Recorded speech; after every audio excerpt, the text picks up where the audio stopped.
Enfin, les 2 mois d'attente viennent de s'achever. La séance de mise en place du conseil municipal avec élection du maire, détermination du nombre d'adjoints, élection des adjoints.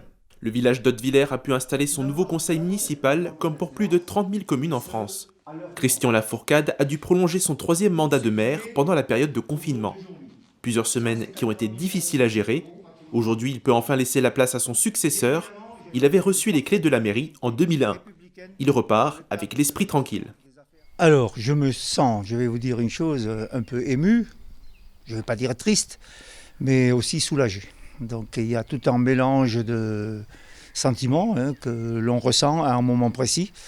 Mais en tous les cas, ce que j'ai, c'est surtout le sentiment du devoir accompli, avec des équipes formidables qui m'ont accompagné et suivi. L'élection du nouveau maire a pu se faire dans de bonnes conditions. Protocole sanitaire oblige, la réunion s'est déroulée en huis clos dans la salle socioculturelle pour élargir les distances. La doyenne, Jacqueline Renard, a présidé le vote. Le résultat tombe rapidement.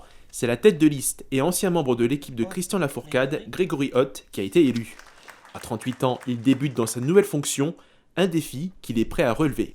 Je tiens très sincèrement à toutes et tous vous remercier pour la confiance que vous m'avez accordée en me confiant la responsabilité de maire. Je sais ô combien la mission qui m'attend me demandera un engagement total et sans faille. Sachez sur ce point ma volonté de faire mon maximum pour notre village.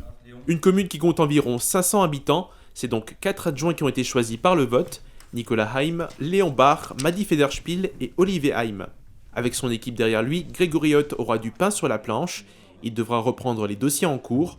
Au programme, le chantier de la requalification de la mairie, la stabilisation de la chute démographique du village ou encore son attractivité.